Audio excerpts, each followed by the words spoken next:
Hello everyone, this is Tina.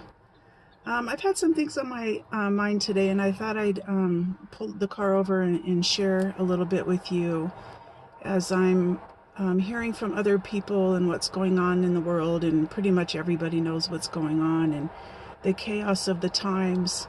And I just want to chime in and remind you what the year is about, what our biggest lesson is to take away from this year.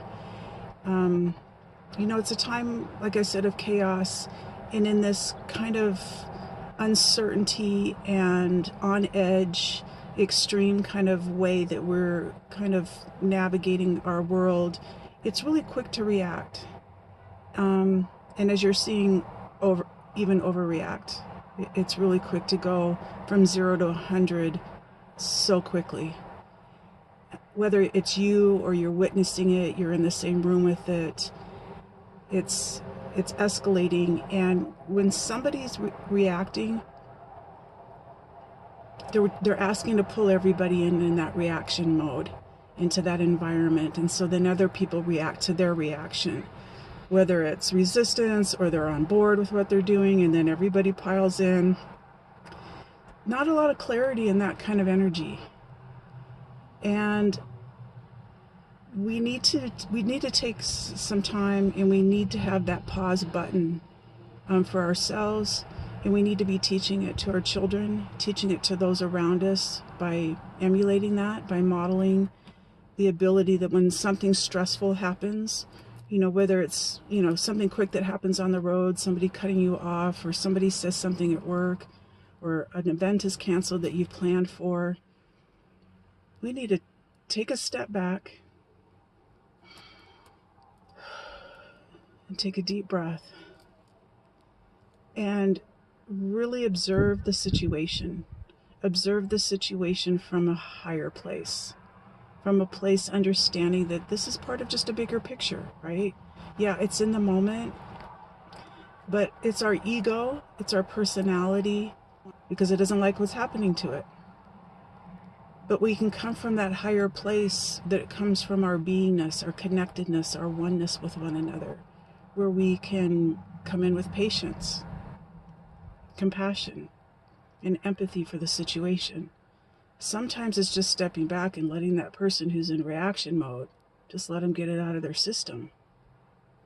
Yeah, there's other things that you could do too, to bring in a sense of, however to change the energy of the environment. I remember when my kids were little, sometimes they'd be, whining. Well, a lot of times they were whining, be fussing and all of that, and crying. And one of the things that I found really shifted the energy was I would pretend like I tripped and I'd fall on the floor, and then they'd start giggling at me. I looked stupid and I looked silly, but it shifted the energy. It brought levity to the environment, to the yucky feelings they were feeling. And so I'm going to flip the camera around here because I want you to see where I'm sitting. I'm sitting up in South Jordan, and I really want you to take a look at the valley down there. The sun is setting behind me. It's just really expansive. This is the Salt Lake Valley. People live from here all the way over to those mountains over there, from the north to the south. And it's just really quite beautiful. And there's a lot of people out there that are in that reaction mode. And we need more people like us to be responders, to be first responders. When the first responders show up to a chaotic crime scene or a chaotic accident or, traumatic event that's happening in somebody's life, they don't show up with their ego. They don't show up and start reacting. It's like, why did this kid, drive into this? Or why did these people start their house on fire? Whatever it might be, they don't go there. They come in with knowledge, experience, wisdom, patience, groundedness. They come in and they respond. They've taken that deep breath and they know what needs to happen.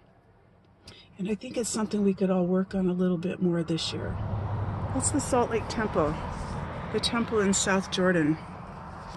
And it's sitting up here on this hill that I'm in the valley. And this temple that I, see every day from my house, this is that mountain energy. of the year. Remember, it's a young mountain or young earth dog year. This temple up here, or those mountains on the other side of that valley, that mountain energy is to remind us to be still. This church isn't reacting.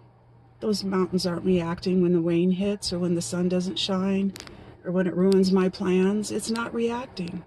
It's sitting still. It's meditating. It's contemplating. It's bringing levity. Where do we go when we're seeking clarity? We go to church. We climb a mountain. We go outside into nature. We do things that make us laugh, or we do things that make us dance and sing like a concert. We do things to lift us up. And we need to be lifting each other up more. Not reacting to the world that's around us and not being sucked into that energy. We need to bring levity into this world. And I think each one of us is responsible for that. How much levity is in our environment. Now, I'm not saying that every day is going to be a happy day and there's not going to be challenges, but we can be more conscientious in how we respond to situations rather than to quickly react. So this is just a reminder, way up here on my soapbox high, sitting up here by the church behind my back. It's just a good reminder for me too, because it's easy to overreact by things we see on the news or we hear what things our kids come home and say. But let's step back, let's take a big deep breath and see things with a different perspective. The perspective from up here, seeing this valley down here, is a lot different than being in the midst of it, being in the traffic congestion or standing in line somewhere. It's refreshing up here. It reminds me that we're all one and we're all in this together. So get out there and support one another and be the first responder that shows with compassion and empathy and brings levity and a fresh perspective to the situation. Because sometimes it's not as bad as we think.